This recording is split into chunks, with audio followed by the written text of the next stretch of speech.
Prions le Seigneur. Nous te bénissons, tendre Père, toi qui vis et qui règnes au siècle des siècles. En ces premiers jours de la semaine, nous voici devant ta face, devant ton trône de grâce, pour recevoir de toi grâce sur grâce. Nous en avons besoin, car ta parole est la nourriture pour nos âmes. Bénis-nous, Père, et donne-nous la joie de te connaître, la joie de te suivre malgré contre tout, mais aussi la joie de souffrir pour notre Seigneur Jésus-Christ, en proclamant la vérité et en s'attachant à cette vérité, car c'est le salut de nos âmes. Merci pour cette parole. Merci de faire que nous soyons réunis autour de ta parole et nous savons que tu es parmi nous, car telle est ta promesse. Toi qui es fidèle, toi qui es toujours derrière ta parole pour l'accomplir. Bénis-nous ce matin. Bénis les enfants parmi nous. Bénis les couples. Bénis ce pays qui est le Canada, mais aussi bénis ce monde, afin que ta parole continue à être propagée jusqu'au retour de notre Seigneur Jésus-Christ. À lui seul soit la gloire d'éternité en éternité.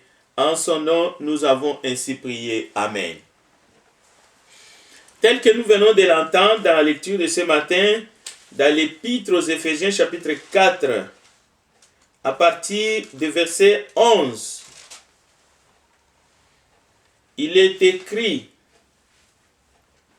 et il a donné les uns comme les autres. Il a donné les uns comme apôtres, les autres comme prophètes,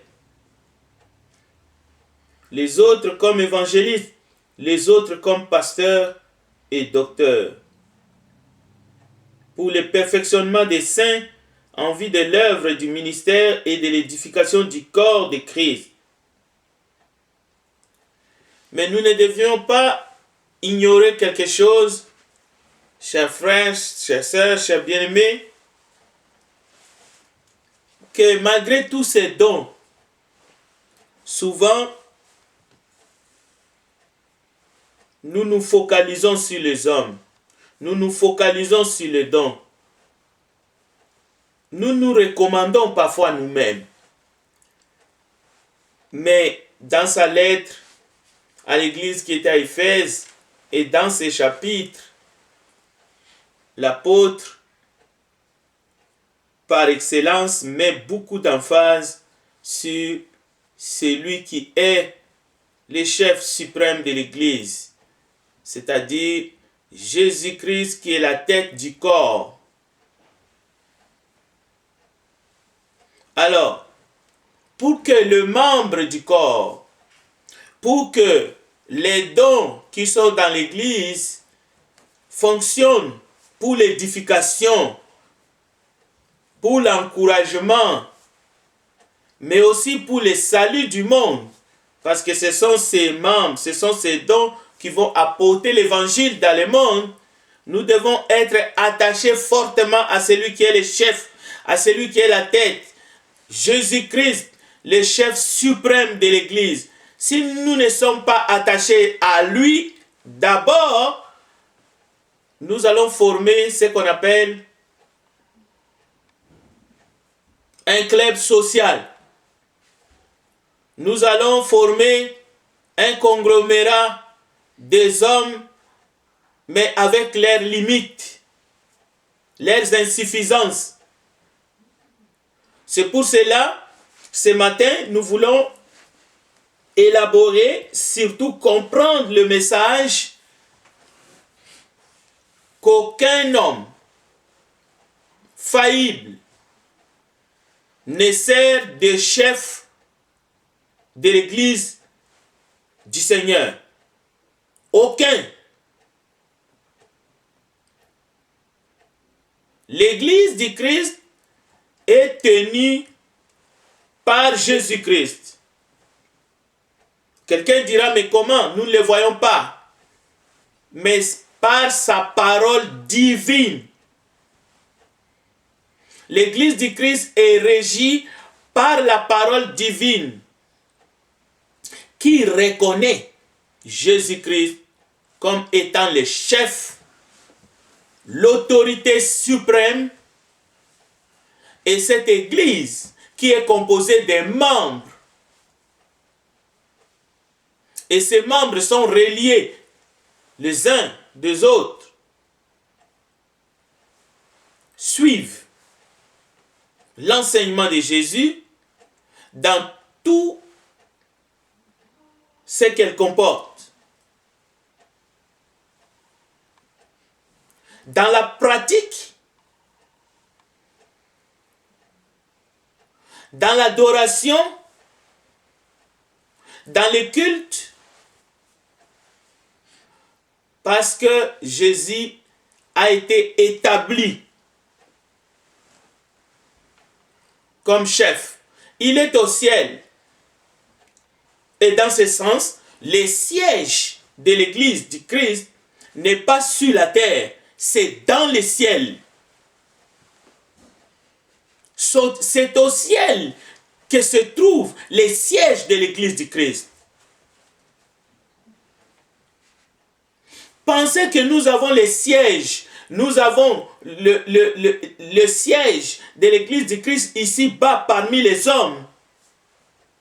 C'est de l'apostasie.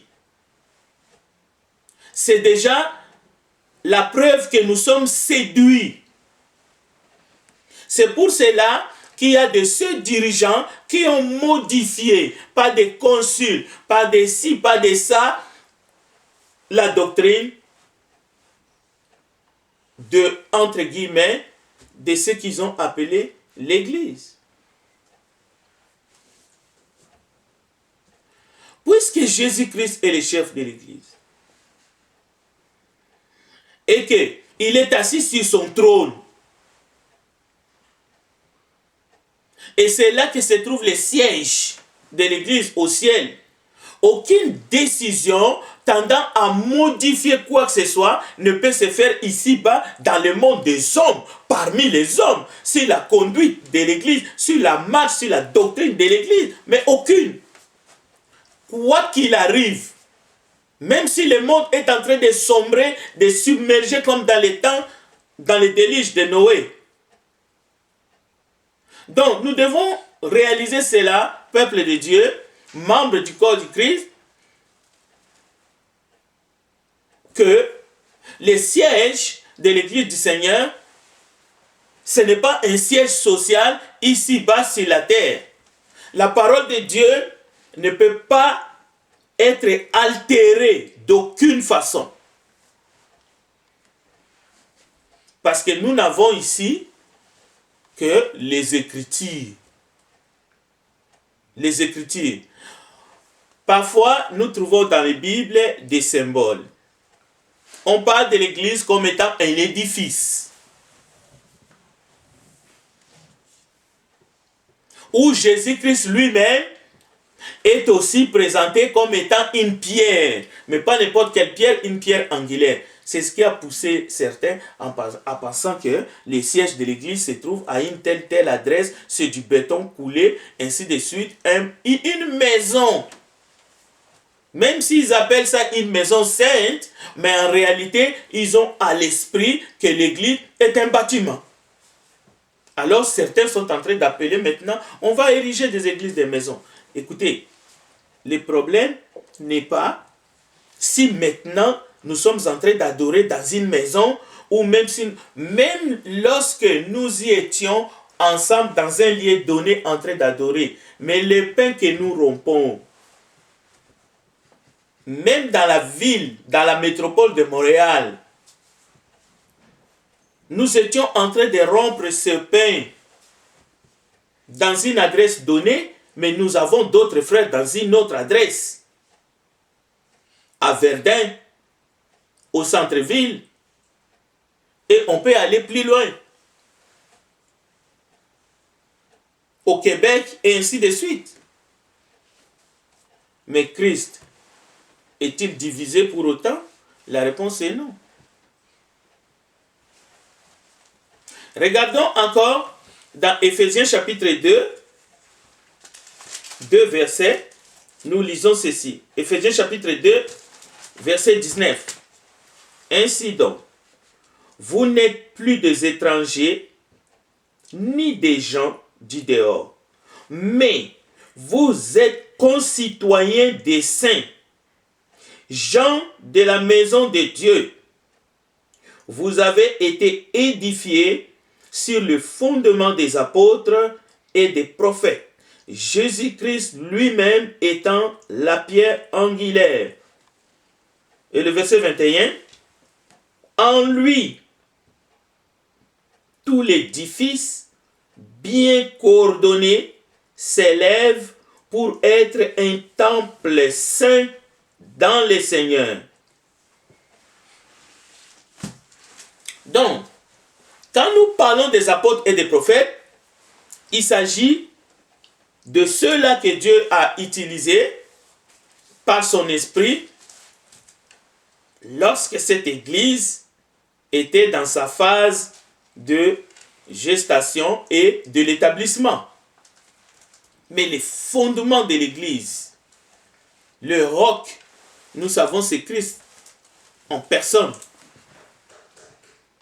C'est ça que ça veut dire qu'il est le chef. Il n'est pas le chef parce qu'il veut commander. Il est le chef parce qu'il a donné. Il a donné de son sang pour établir cette église dans laquelle nous sommes des membres. Et nous devons reconnaître sa place. Et une fois que nous avons reconnu sa place, nous pouvons justement travailler ensemble dans l'amour avec tous les sérieux possibles. Et nous allons comprendre même le prix pour le salut d'une âme. En d'autres termes, nous allons apporter l'évangile, comme notre frère bien-aimé Kerli a dit, là où il faut, là où il y a une âme, réceptive ou non.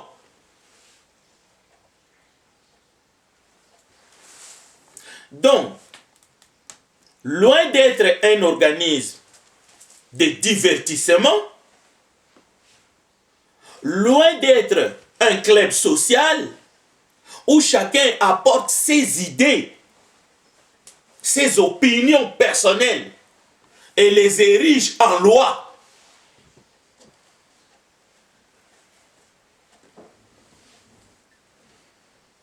L'Église est le corps du Christ et qui a une mission. Et parce que cette Église a une mission, il n'y a que des membres qui ont compris leurs responsabilités. Et la responsabilité de chaque membre, c'est une responsabilité qui est lourde. Mais c'est une responsabilité qui est noble. Qui dit lourde, nous avons été rachetés par un grand prix, le sang de Jésus-Christ. Et si nous avons réellement reçu grâce sur grâce, ce n'est pas en vain que nous avons reçu cette grâce. Donc, nous sommes entrés dans cette mission. Et cette mission, c'est une mission noble.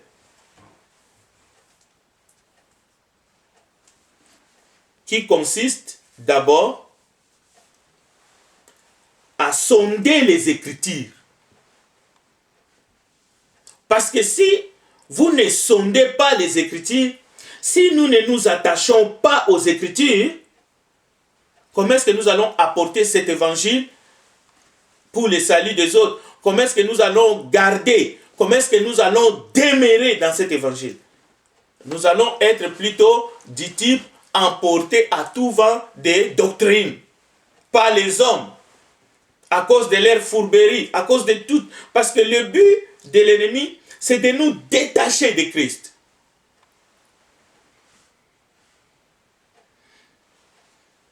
L'évangile du salut, l'Église est ici bas pour apporter le salut à un monde perdu et mourant. Et nous devons nous édifier en tant que membres du corps, mais nous avons une tâche colossale. C'est pour cela les membres qui sont matures deviennent des colonnes dans les temples du Dieu vivant. Et ils ne sont pas des colonnes, ces hommes, ces femmes, pour rien. C'est parce qu'ils sont là pour conserver justement la vérité, la doctrine, mais aussi de soutenir l'Église. Mais avec tout, nous verrons. Pas avec des idées personnelles, mais avec la parole de Dieu, mais aussi pour promouvoir les activités de l'Église, la mission de l'Église. C'est pour cela que les chrétiens s'engagent avec tout ce qu'il a. Ses biens, son âme, son cœur, sa famille et ses biens matériels. C'est ça que nous voyons au 1er siècle. Ouais, les chrétiens ne voyageaient pas avec leur maison comme les tortues les font. Non, mais quand même, ils étaient disponibles quand il fallait pour tout sacrifier pour la cause de Christ. Dieu n'a ordonné à aucune institution autre que l'Église pour faire son travail ici-bas sur la terre. Et c'est selon les desseins éternels. Jésus-Christ notre Seigneur, nous pouvons les voir dans Éphésiens chapitre 3, versets 10 à 11. Éphésiens 3, 10 à 11. Nous lisons les textes. Prenez ces textes-là en note. Éphésiens chapitre 3, versets 10 à 11. Afin que les dominations et les autorités dans les lieux célestes connaissent aujourd'hui par l'Église la sagesse infiniment variée de Dieu, selon les desseins éternels qu'il a mis en exécution par Jésus-Christ notre Seigneur. Donc, Dieu n'a ordonné aucune institution autre que l'Église pour faire le travail de Dieu ici dans ce monde. En d'autres termes, si la basilique, bon, c'est la cathédrale de Paris, on sait qui a pris feu. Ce sont des gens, des donataires de tous bords, en tout cas, les gens de bonne foi qui ont donné et c'est en train d'être reconstruit. D'être reconstruite. Hein. Et on dit,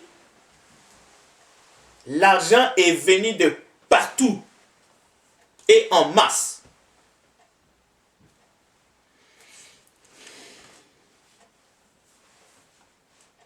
On peut continuer les exemples. C'est aux membres de l'Église, aux membres du corps du Christ seulement, de s'engager pour la cause du Christ ici-bas. Aucune autre institution n'a reçu mandat de promouvoir l'œuvre du Christ ici-bas. C'est par l'Église et par l'Église seule. Le texte est là. Éphésiens chapitre 3, versets 10 à 11. Maintenant, un chrétien qui est méconnaissable, qui ne comprend pas ces choses, qui ne comprend pas son rôle, c'est comme un chrétien qui dit « je viens adorer ». Mais les autres éléments du culte, il a mis ça de côté. De quel culte il est venu rendre à Dieu? C'est quel type d'adoration? Le premier jour de la semaine, posez-vous vous-même la question. Qu'est-ce que vous avez omis? Qu'est-ce que vous avez oublié pour que votre culte, Dieu puisse l'agréer? Mettez vous-même dans la peau soit de Caïn, soit d'Abel.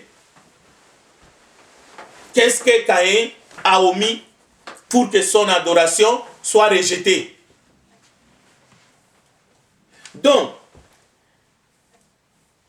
la mission de l'Église sur la terre, la mission de chaque membre du corps du Christ est détaillé dans la parole de Dieu. Nous sommes tous des prêtres. Mais un prêtre ne doit pas oublier un point que Dieu a mis pour que le culte qui lui est rendu soit agréable. Un prêtre ne doit pas sauter un poste, un point.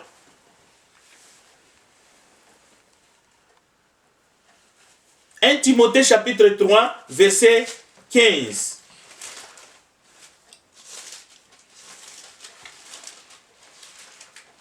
1 Timothée, chapitre 3, le verset 15.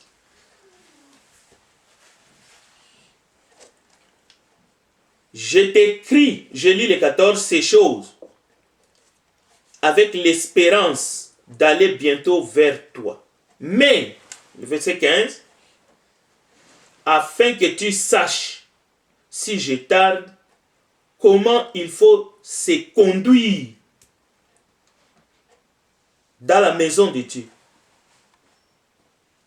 qui est l'église du Dieu vivant, la colonne et l'appui de la vérité. Savons-nous? Nous nous sommes demandé qu'il y a une manière de se conduire dans la maison de Dieu, qui est l'église. Ce n'est pas n'importe comment. Ce n'est pas comme nous voulons. Mais il y a une manière, parce que l'église, c'est la colonne, c'est l'église du Dieu vivant, ce n'est pas le nôtre. Et aussi, c'est la colonne, l'appui de la vérité. Et ça contredit, le mystère de la piété est grand. C'est lui qui a été manifesté en chair, justifié par l'Esprit, vu des anges, prêché aux gentils, cru dans le monde, élevé dans la gloire.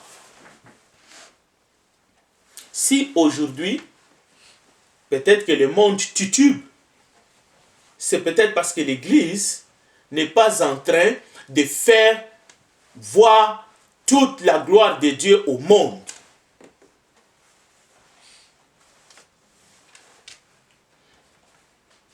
De Timothée chapitre 2 verset 2, et nous devrions y réfléchir. De Timothée chapitre 2 verset 2, que Dieu nous aide, ce matin. Je lis à partir du verset 1. Toi donc, mon enfant, fortifie-toi dans la grâce qui est en Jésus-Christ. Écoutez bien. Il ne suffit pas seulement de recevoir la grâce de Dieu pour le salut de nos âmes, mais il s'agit de se fortifier dans la grâce. En Jésus. En ce que tu as entendu de moi, en présence de beaucoup de témoins, confie-le à des hommes fidèles qui soient capables de l'entendre et qui soient capables de l'enseigner aussi à d'autres. Écoutez bien. Ce que tu as entendu en présence de beaucoup de témoins, confie-les à des hommes fidèles qui soient capables de l'enseigner aussi à d'autres. C'est un culte. C'est ça aussi le vrai culte. Ça fait partie de l'adoration. Parce que lorsque nous le faisons, nous adorons Dieu. Lorsque nous partageons, comme le frère Kerly m'a anticipé, lorsque nous travaillons, pas seulement lorsque nous recevons cette grâce, mais lorsque nous partageons, lorsque nous communions ensemble, lorsque nous donnons avec joie, c'est ça le culte. C'est ça le culte de Dieu en esprit et en vérité. Mais Dieu regarde aussi comment nous donnons. Parce que si nous donnons avec orgueil, ça nous servira à rien.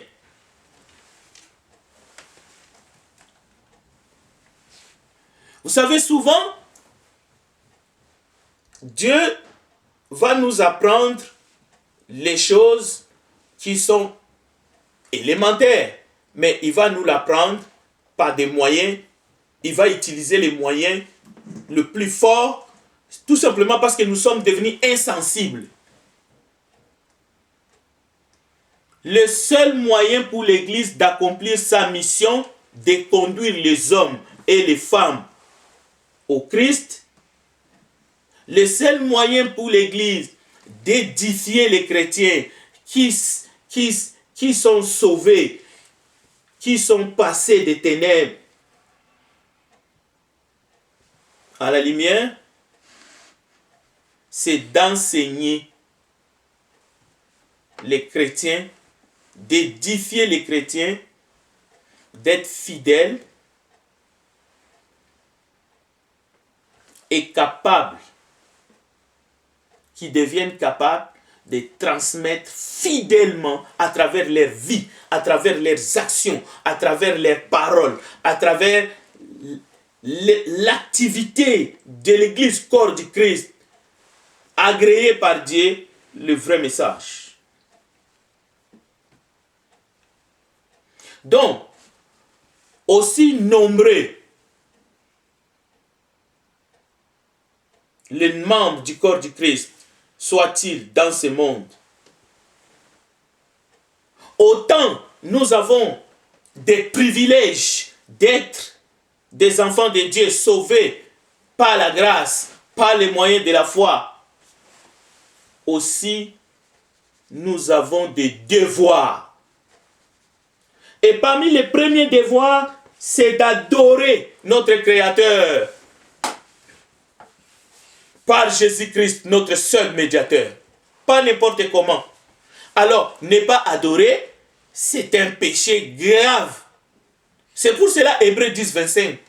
Si, plus loin, si vous lisez Hébreux 10, si nous péchons volontairement, un chrétien qui n'adore pas le premier jour de la semaine et qui essaie de trouver des prétextes, et quand on dit adorer, ce n'est pas marquer sa présence. Ce n'est pas marquer sa présence, comme notre frère bien-aimé a souvent, je ne dis pas qu'il marque sa présence, mais je vais utiliser juste cet exemple de fois qu'il dit « je suis là ». Mais c'est sûr que à travers tout ce qu'il fait durant la semaine, mais en plus, il est venu pour montrer sa reconnaissance, mais son obéissance à celui qui l'a racheté. Et c'est ça la vraie adoration. Mais en reconnaissant aussi qu'il n'est pas seul, mais qu'il fait partie du corps. Et dans l'amour les uns les autres, que nous allons atteindre le but d'être l'Église de Jésus-Christ sur la terre. Donc, refuser d'adorer, c'est un péché qui tue. Et ça se trouve dans Jacques. Il y a le péché qui conduit à la mort, dont on ne peut pas prier pour la personne qui s'évertue volontairement, délibérément. Mais on peut prier pour d'autres, pour des personnes qui commettent aussi un certain nombre de péchés. C'est écrit. Il suffit d'aller jeter un coup d'œil. Mais c'est vrai, Romains chapitre 3, verset 26, nous pouvons aller voir avec une connaissance vraiment élémentaire que le salaire du péché c'est la mort et le don gratuit de Dieu c'est la vie éternelle par Jésus-Christ.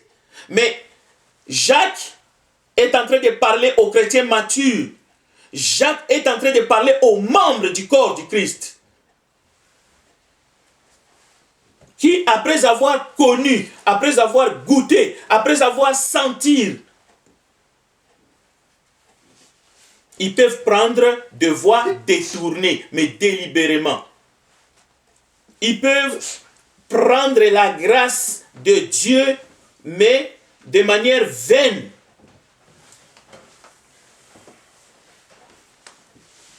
Dans le Nouveau Testament, il n'y a pas que l'enseignement sur la croyance. D'ailleurs, qu'est-ce que la croyance veut dire? Parce que les démons croient aussi, et même ils tremblent. Mais il y a des enseignements, par exemple, sur la discipline. On trouve les enseignements sur l'organisation de l'Église. La mission de l'Église, comme nous sommes en train de voir ce matin, par la grâce de Dieu. L'adoration, le vrai culte que Dieu nous demande. Que chaque membre doit passer du temps à s'examiner. Tout à l'heure, nous allons passer à la table du Seigneur. Nous allons nous approcher.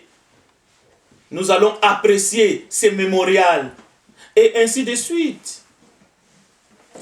Chers amis, peut-être que vous avez encore besoin, ce matin, d'obéir à l'évangile. Peut-être que ce que nous avons besoin, j'ai besoin, c'est de mettre de l'ordre dans ma vie. C'est-à-dire, un jour, j'ai embrassé la parole de Dieu. J'ai fait les premiers pas. Mais le Seigneur te dit, encore un autre pas. Viens vers moi. Avance. Comme il a dit à Pierre, avance en eau profonde et jette les filets. Nous avons des points, nous avons des questions, mais la Bible nous donne des réponses. Sommes-nous prêts? Sommes-nous d'accord à accepter les réponses que Dieu nous donne à travers sa parole? Parce que ce sont des réponses à nos questions. Dieu veut construire chacun.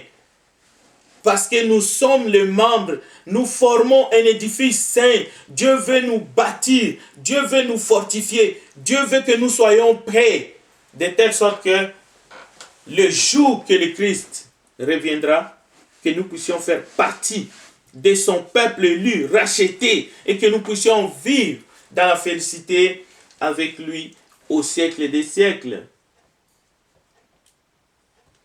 On raconte, par exemple, qu'au 1er siècle, au 1er siècle, on a vu comment est-ce que les chrétiens se sont donnés corps et âme pour la cause de l'évangile de Christ. On se demande que 19 siècles après, si les membres de l'Église ont l'enthousiasme qu'avaient les premiers chrétiens.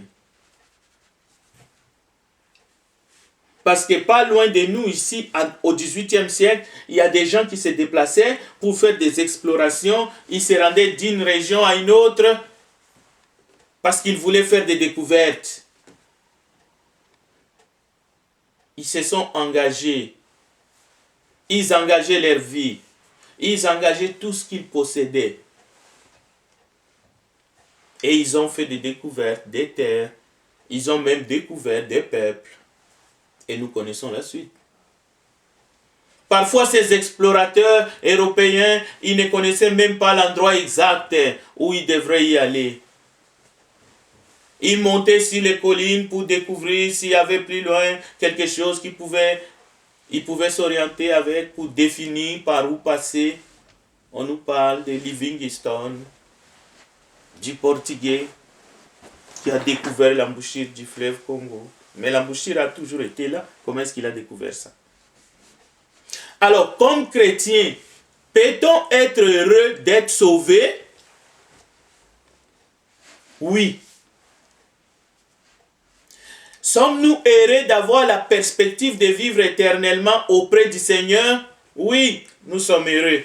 de les savoir et même de les lire dans la Bible. Mais avons-nous l'enthousiasme de Diego Cao? Avons-nous encore l'enthousiasme dans la mission que Dieu nous a confiée? Parce que ça fait partie du culte. Je ne dis pas qu'on va tous voyager maintenant avec la pandémie. D'ailleurs, il y a des pays qui vont nous barrer l'entrée. Même pas des pays, il y a même des régions, même à l'intérieur du Canada, vous ne pouvez pas mettre les pieds. Mais la perspective de cette joie éternelle qui doit occuper nos cœurs, c'est là qu'on veut chuter, nous sommes en train de conclure. Avant de quitter cette terre, Jésus a déjà donné des consignes claires à ses disciples. Allez, faites de toutes les nations des disciples, les baptisant au nom du Père, du Fils et du Saint-Esprit. Matthieu 28, verset 19. Dieu désire que nous soyons utiles pour lui. Par notre comportement, qui peut sauver aussi des âmes. Par notre manière d'être, par nos actions. Pas des actions inutiles, mais par nos actions, faites tout au nom du Seigneur Jésus-Christ. Demandons-nous, ayons le courage de lui demander où il veut que nous le servions, où il veut que nous soyons. Demandons-lui de nous montrer comment lui être utile. C'est ça notre prière. Cela peut-être, ce n'est pas une question de lieu, mais c'est une question, qu'est-ce que je dois faire pour la journée qui commence?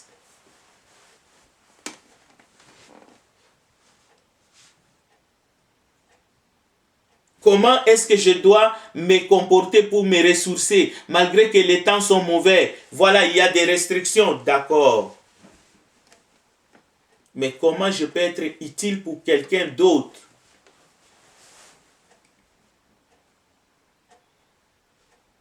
Est-ce que nous manquons des activités à faire? Est-ce que nous nous sommes investis vraiment dans l'œuvre de Dieu, dans l'Église, où nous persévérons depuis des années? Il y a des appels à l'aide qu'on découvre aujourd'hui, même sur Internet, mais il faut agir avec discernement. Soyons attentifs. Est-ce que nous nous laissons guider par lui? Est-ce que c'est notre agenda? C'est le plan que nous nous sommes faits? Ou est-ce que nous entrons dans les plans que Dieu a tracés? Le plan du salut pour l'humanité. Est-ce que nous servons Christ le Seigneur dans notre vie? Est-ce que nous suivons la parole ou est-ce que nous voulons que c'est la parole qui nous suit dans notre démarche? Approchons-nous de Dieu qui est notre Père céleste. Soyons attentifs à ce qu'il va nous dire et à ce qu'il nous dit chaque jour par sa parole, dans sa parole. Demandons-lui par la prière. Il est le maître de temps et de circonstances. Il n'est pas à l'homme de choisir sa voie. Mais nous devons nous confier en Dieu. C'est ça qui fait de nous des êtres spirituels différents des animaux. Que Dieu bénisse sa parole. Que Dieu bénisse tous ceux qui sont avec nous dans cette marche. Comme les enfants d'Israël ont marché avec Dieu. Ceux qui sont attachés, qui ont fait que le mur de Jéricho est tombé à un moment donné, mais qui ont entré à Canaan. Et nous, ce n'est pas vers Canaan que nous marchons, c'est vers le ciel. Que Dieu bénisse sa parole.